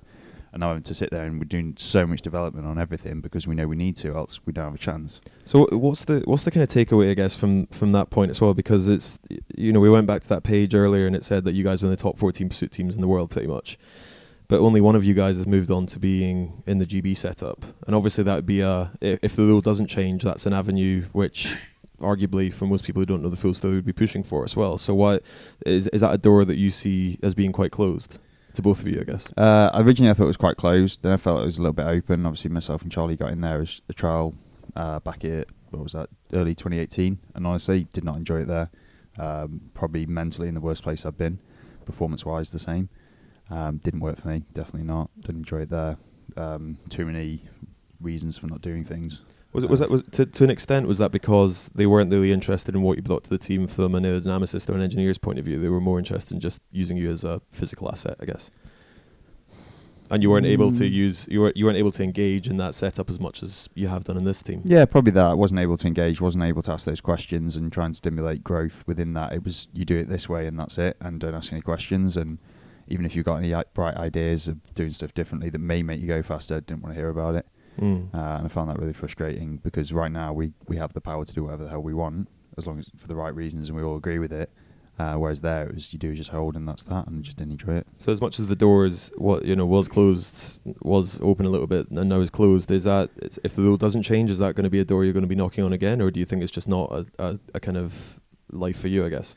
Well, I guess we don't have the platform to prove that we're viable. Well, for this that, season you we? do, yeah. Do for that, and then and Tokyo happens, and everyone forgets about what happened in the previous World Cup, and then suddenly Dan, John, Johnny, etc. were all nobodies because we can't compete on the world stage, and you has-beens because you only rode a 350 whatever back in 2019, 2020, and now it's 2020, 21, and we've got X, Y, and Z coming up from the academy that they're more viable prospects. So suddenly you don't have a stage to stand on or a soapbox to scream on. And I think the problem is there's it's quite hard for, they currently don't have a means of, how do you compare our apples with your apples? We've got a way of riding team suit, and you've got a different way. So it's like, how do you integrate? So me, for example, how would I be integrated into GB? If they wanted to do that, they'd have to completely change the way they ride team suit, and have always ridden team suit, and adopt the sort of Huub style of doing one turn and go. Yeah. Which is obviously like a drastic change. It's like, how do you test that in training? There's no sort of mechanism in place to actually do that, which it's something we've discussed. I've had meetings with Sparky, Paul Barrett, and discussed it at length there, but to be honest, they didn't really go beyond that. I'm just not interested. It's what they wanted in it's a return shame. from it.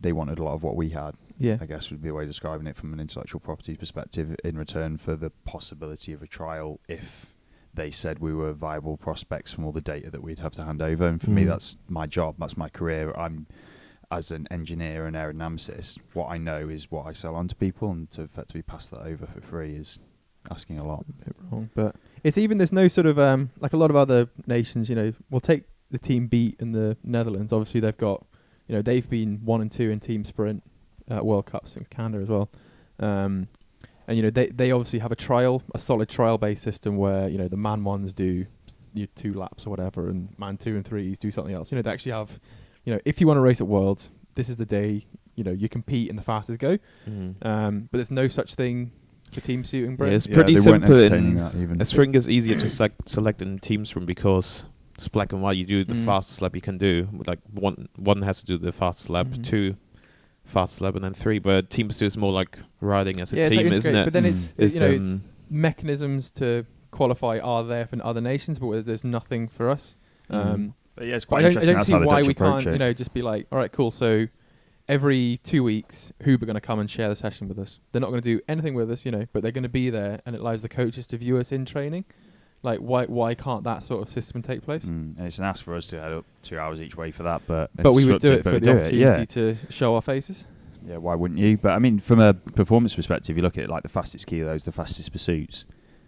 We've got that, and then Team Pursuit wise, we're there or thereabouts, and there's probably a whole lot more we could work on. But they're just not really interested. I'm not sure if we start to overcomplicate it with selection a little bit, because even within you say team sprint's easy to select, but it's in a lot of ways it's not, because it depends on the speed you're led in, it depends on what's going on here and all that kind of stuff. It's very dynamic. Yeah, it's really interesting that we have the most measurable sport in the world, but it's also still left to quite a few subjective decisions when it comes to selection. I think you could quite objectively build a fastest Team Pursuit team if you were willing to. But the problem is someone's got to undertake that as a project, and we've definitely got the software to do it. But we need every other rider's lots of performance data to then say, well, you are capable of X, Y, and Z, and if you slot into the team, this is how you would perform. And you could effectively have 10 riders, fire them all into a computer program. It'll tell you the fastest team, how to ride it. And that's doable right now. That's not even like a pipe dream. That is what we have and how we can do it. But they're not interested. And I mean, so that's the sort of performance element. And then they always when you fill in your application form for Worlds, you guys don't do it, but it's got there's a nice little button that says how will the rider integrate into the squad, which I think is quite a tricky one for us, because obviously, our existence based on us doing interviews and shouting as loud as we can and being as controversial as we can, because that gets interviews. That gets the attention, the exposure that we need. But it's obviously like, how do you compare how these riders would behave in our culture into a completely different team culture? It's like we're sort of like completely written off. So there's no way of like, if you had this bi-weekly session, you'd be like, oh, well, you know what? This guy's actually really professional. Or like, they just he's see stood Johnny up in a few interviews. For example, they say Johnny's disruptive or whatever else, but actually we're just having good fun in track centre, and that's our team environment. That's how our team functions, but it's different to theirs. That's not to say that Johnny couldn't fit in that environment and perform, but they just and it's see like, how Johnny's taking the piss on the the start ramp. It's like, well, yeah, he's doing that because I know, like John, or if it's Charlie, you get so stressed for the race. So what I'm doing is I'm taking the piss to distract them from the race. They're actually going to perform better. The problem but is they don't see that from the outside, and that's that. And no, but that does actually happen within the team as well. Like, there's a lot of riders who get a bit too angsty and a bit too stressed. Like, we used to take the piss out of Joe Truman because he'd listened to heavy metal for about 6 days before his event, getting pumped continuously all the way along. Was Jack Callum in Manchester World Cup said, "Oh, Joe, your dad's in the stand over there." Yeah. He lost the plot. He said, "Don't tell me where my dad sits." So like, there's that element of like joking around and all that kind of stuff to try and diffuse the situation. Like, it's interesting that you think that wouldn't be something that would fit in, and maybe that's the more subjective element of having more FaceTime, is that you realise it might. But then same as well, they say, what was it they called me? Disruptive? Daniel, you need to decide if you're an engineer or if you're an athlete. I got told that. I'm not allowed to be an engineer because I answer questions honestly, and that's not allowed. So it's that disruptive nature. It's it's I think Rider X asked Dan, which helmet shall I use? And it's like, well, instead of just saying no, don't ask. It's like, what's Dan supposed to do in that scenario? Like, bury his head under the stand. He's like, well, you know what? Actually, I reckon you should use this. This is X, Y, Z reason why you should use it. And here's all the logic and physics and maths. Yeah. So it's not you should use this because these are bad and yada yada. It's a he wants the squad to go faster. He's like, I think this could be a faster helmet on you, mate, which would make the team go faster. It's interesting though, because I kind of feel like the methodology that you guys have set out with and started in terms of questioning everything is actually really similar to the culture that GB found itself in 2008 and things like that, in terms of questioning everything, turning everything upside down, making their own kit, or at least finding the fastest out there. So it seems a bit weird that there seems to be a perceived kind of divide, I guess, and yeah, I hope that kind of moves forward in the future, I guess, especially if the race opportunities for you guys are kind of drying up, I guess. Yeah, it needs to. If not, we're done for. And to be honest, if they've lost that mentality, then they've probably done for as well. Adapt or die, and every other nation can catch up. Mm-hmm.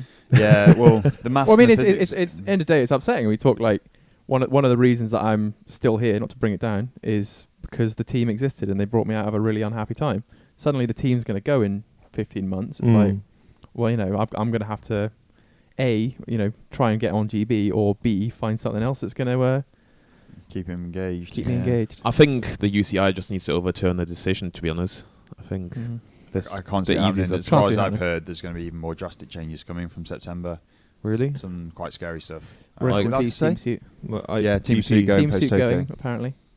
Because Really? the UCI are not happy with the investment that nations are doing into Too team much suit. cash. Spectators don't like it. Spectators don't like it. They switch off.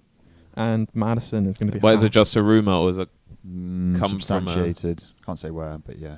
really? So I know a guy. so like I've done my fair bit of fighting against sports ineffectual sports governance, I guess. Is that something that you wish there was a bit more transparency and accountability? Because it sounds like you've just been given the cold shoulder completely. Oh yeah, like absolutely zero engagement with us on any single level. And the only way I found out was the Times paper rang me on a Thursday evening asking for a quote for a story they're putting out Friday morning about this. So I have no idea what you're even on about. Why was this not mentioned? It's Is not that very not good by treatment for a governments? major stakeholder, I guess, is it? Yeah, well, that's the thing. They don't consider us as a stakeholder. They just think we're disposable. We're the only stakeholders that matter to them are nations, and nations don't want to put their head above the parapet for fear of being shot right now. Yeah. It's a funny world, sports governance is all a bit odd. Political. It's political. It's political, but without the attention or the accountability, which makes it even more toxic. I think a lot of the time. It's just all behind closed doors. Yes. And you don't know what's happening. Yeah, it's incredibly frustrating. But what can we do about it? Mm. We're in this situation, and you can have a working group or whatever you want. But if they don't want to engage with you, they don't want to engage. They can just ignore your emails and tell you how it is. But you've actually diversified a little bit out from the team in terms of helping other teams and doing other bits, and you're on a UCI committee a little bit as well, aren't you? Well, yeah, working Technical with working group. What would they call it? Was it the World Federation for Sporting Goods Industry? So Okay. effectively working with Mark Barfield, who used to be UCI materials head of, something like that. Fight against technical fraud. Can't remember exactly what his title was, but yeah, effectively trying to work on those kind of regulations. So a lot of the new Olympic rules and trying to push our case forward on why they need to be in a certain way and how they're policed. So things like, I mean, they're bringing in now where everyone's kit has to be publicly available. I thought that was always the rule. Oh, that's the one that cracks me. Yeah, have you It's seen like a you T5 do- in the flesh anywhere? Here's a theoretical scenario for Not you. yet. It's You a waiting list. Guys have had their Olympic medals taken away from them for reanalysis of blood samples, and they found new drugs they couldn't test for now. It's like how many years past the Olympics are we now? At what point do you turn around and say, Sorry, Callum. that medal, we're taking it away because you said you were going to sell this stuff, which is the Olympic rule, and you're not. It's like you've quite clearly broken a rule there. Yeah, why is one rule not applied? Why is the it not same as the applied? other?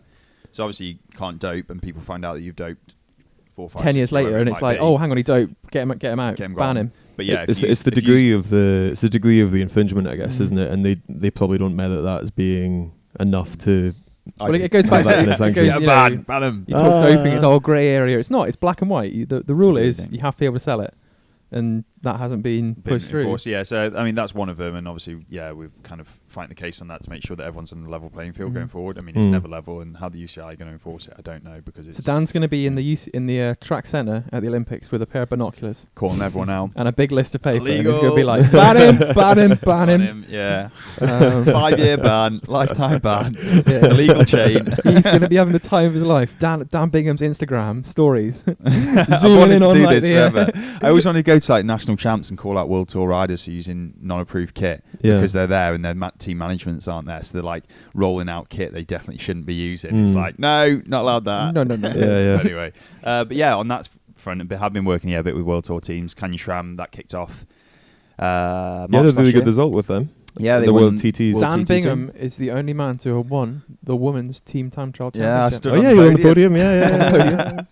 Yeah. A normal person, obviously, they got to invite a coach up. So, like, a normal person would have just sort of sat in the background, let the girls take the praise.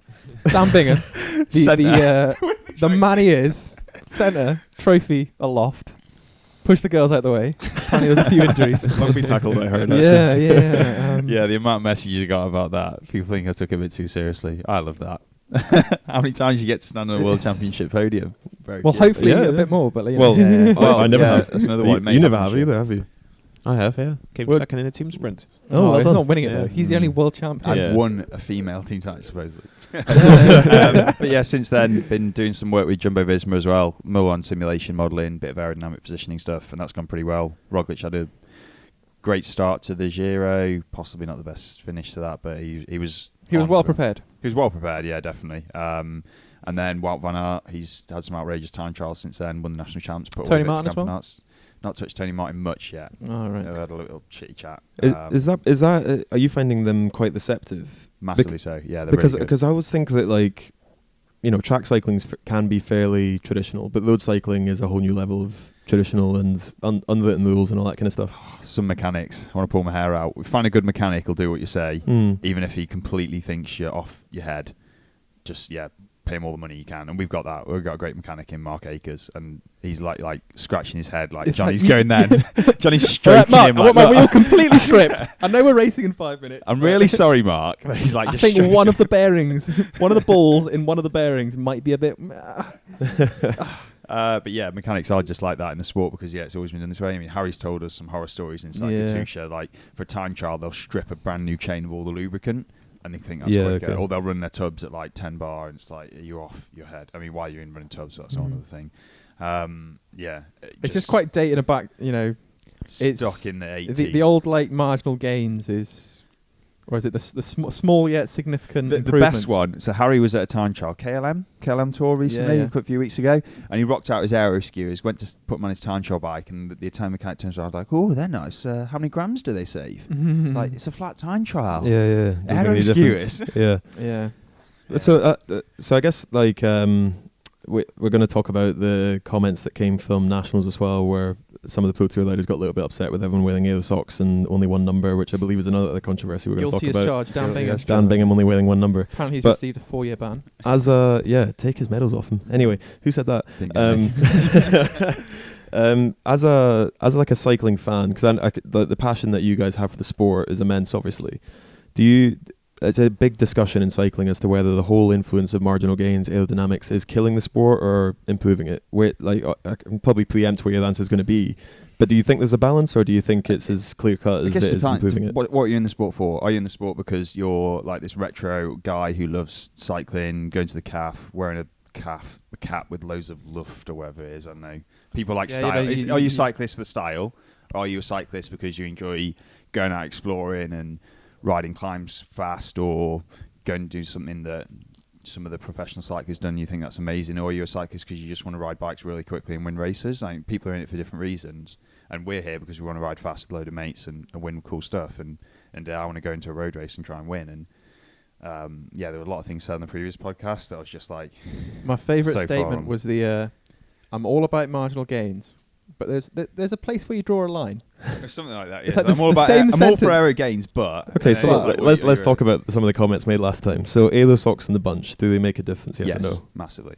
Massive. So right, if 45k an hour aero sock, I should warn the listeners. It's going to get real boring real quick. It gets boring. Well, let's try and summarise it in a public friendly way. Aero socks. I was happy at yes, but anyway. I will even start a bit simpler. A time trial and a road race doesn't matter. Physics are the same. Whether you're riding against the clock, as effectively what a road race is, you're riding against the clock, whether it's trying to jump a gap as quick as you can, or as easy as you can, or saving energy, or sprinting as quick as you can. The physics are identical. Okay, you're traveling a little bit slower, and you're in a bunch at points. But if you're riding along by yourself, aero socks probably save you 7 to 10. Roughly 7 to 10 watts. Roughly speaking, it's approximately. Oddly enough, it is actually roughly 7 to 10 watts that you'll get from a pair of aero socks. Just love it. If you're in a bunch, and there's loads of really good studies on what draft efficiency you get in a bunch, you can see anywhere from a 20-30% reduction all the way down to like a 70 or 80% reduction in your aero drag. However, most of that occurs in your body, because that's where pretty much all the disruption in air is happening. Pretty much all of your pressure drag occurs behind your lower back. Around your feet, pretty much nothing. It still seems fairly clean air. So if you're riding in a bunch, you're probably seeing still 4, 5, 6 watts reduction in aero drag all day, every day. You're not wearing aero socks. You're an idiot. In short. I'm sorry. Tell us how you really feel. Call out is. I think the consensus from the last one was that it's people at aero, and then they just don't care about race tactics. It's the art of racing. It's that whole big argument about everyone thinks that before Team Ineos, Team Sky came on the scene, that cycling was all about passion and flair and Italian and French continental kind of style kind of thing, and then those guys came in and just drilled it from the front and kind of killed the excitement of the race, I guess. Is that where, Lance Armstrong aero makes it more aero dominant, so maybe like that's why it's harder to break away nowadays. It's probably why you get the more exciting races like the Strada Bianchi and the sort of the classics, the cobbles and stuff. Yeah, the CRR goes through the roof, so obviously you're getting bigger differences. Like yesterday's stage. No acronyms, please, Jonathan. What were you referring to there? The what? CRR. Coefficient of roll resistance. Thank you. Thank you, Daniel. And that's not made it any better. Basically, how grippy your tyres are. Basically, the Not drag grippy, that you draggy your produce tyres are. switches to more tyre dominant than aero dominant. Hold my hand. So, yeah, aerodynamics are a dominating factor in pretty much all. So if you're sitting in a peloton and you're doing 200 watts on average all day, then still about 60 to 70% of your drag, so 120, 140 watts, is going to be aerodynamics. You can ignore it all you want, but you're sitting in a peloton and it doesn't matter, according to some people. It still does. It's huge. Yeah. And then suddenly you're trying to bridge a gap, you're trying to get away, you're trying to win a sprint. Aerodynamics is 100% a factor then. If you're the challenge is, it's like if, we'll call it out, it's Adam Blythe, isn't it? He's saying that, race tactics and sitting on the wheel is where it's at. It's like, all right, then we'll give you all this aero kit, and then you do your race tactics sit on the wheel, and you're going to be so much fresher at the end of the race. You're going to have that marginal gain, and you're going to go, you're going to have a better chance of winning. And then people are criticising me, saying, "Oh, you're wearing a speed suit and you've got no pockets." Well, why do I need pockets? Like, I'm running Stealth Big Energy, so I've got 100 grams of carbs in every single bottle. I pick 2 bottles up on the way. That's my carbs for the whole race. I don't need to eat. I've got all my hydration there, so I need to carry nothing. I'm a load more air than some of the guy carrying a load of stuff on his back. Yeah. Just people don't think about it. I think the one pocket was a bit meh. The one number pocket. Either way. Yeah, I think it blew off in the neutral. I think it was. So I guess the final question, which is another major controversy, which relates directly to you, Dan, which the other ones didn't, which was about the one number saga. So basically, in every race, you're supposedly, I might be correct on this, but you're supposedly mandated to wear 2 numbers, but you locked up with a single number, and some people took issue with it. Yeah, they did. They kicked off. Didn't like it. How many watts do you save with one number? It varies. 7 to 10 watts. We should talk about the 7 to 10. I mean, it's kind of like caught off with the team in the, like anyone asks like how much you're going to save with that. It's always 7 to 10, but it's always you just change the velocity you're testing at. So it's like put a pin on your thing. It's like we'll test it at 200k an hour. Are you going to save 7 to 10 watts? Yeah, I just want to go back to that and say, like, we got this highest level race. It was 45k an hour average as well at the national champs. It's going to be pan flat and real fast. Aero was the biggest factor there, and we thought about it a lot. Myself and John were like, well, this is going to be hugely aero dominant. Of course you're going to wear a skin suit. Of course you're going to wear aero socks. I took my inner ring off, my front mech off, ran a 1-by and put a 62 chain ring on. But no one else took even their front mech off, and no one went near their inner ring the whole race because it was pan flat. But are people actually thinking about that? And that's like massive aerodynamic improvements that World Tour guys whose it's job, they're getting paid 6 figures to ride their bikes quickly, and they're not even bothering to think about these things. But someone has effectively a full. They probably don't even have the knowledge. But it's all out there. If you're committed to it, it's you don't even have to look very far. Just get on Twitter and follow the really smart people. And the thing about really smart people is they love telling you how smart they are. So just listen to what they say. And if you listen to enough smart people, you might get a bit smart yourself. Rather than just like criticise. But then keep it to yourself. Well, that's the thing. Like, you've got like the UK time trial scene. It's absolutely hilariously far ahead in comparison to the World Tour time trial scene. And yet, still the World Tour road races take the mick out of it. But actually, these guys are really, really intelligent, doing really, really smart things to make themselves go faster. And they could learn a thing or two, but instead they just take the mickey. So we've heard a lot about your kind of engineering approach and the work you're doing with other teams. And I don't want to bring back this question because it's a bit of a tough one, but I will. There was a staff member that said to you, you can't be an athlete and an engineer at the same time. Pick one.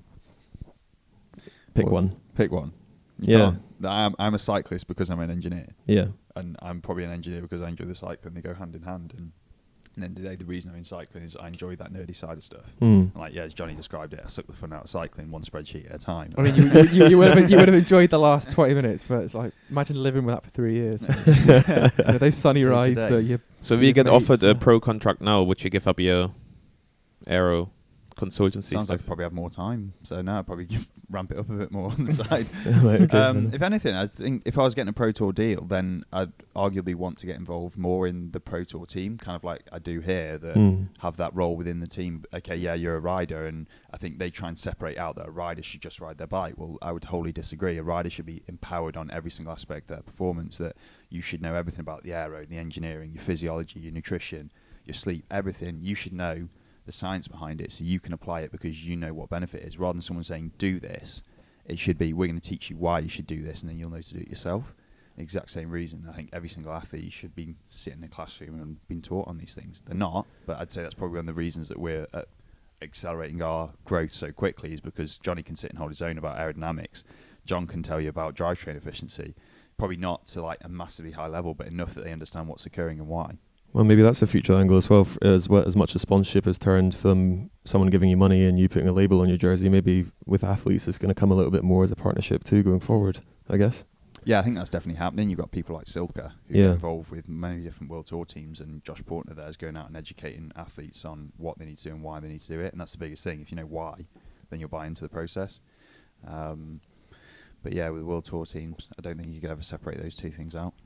So we're going to have a final break, and then we're going to have a little 5-minute special with John Archibald, where we're going to ask him the most important question of all, which is he the best Tinder match?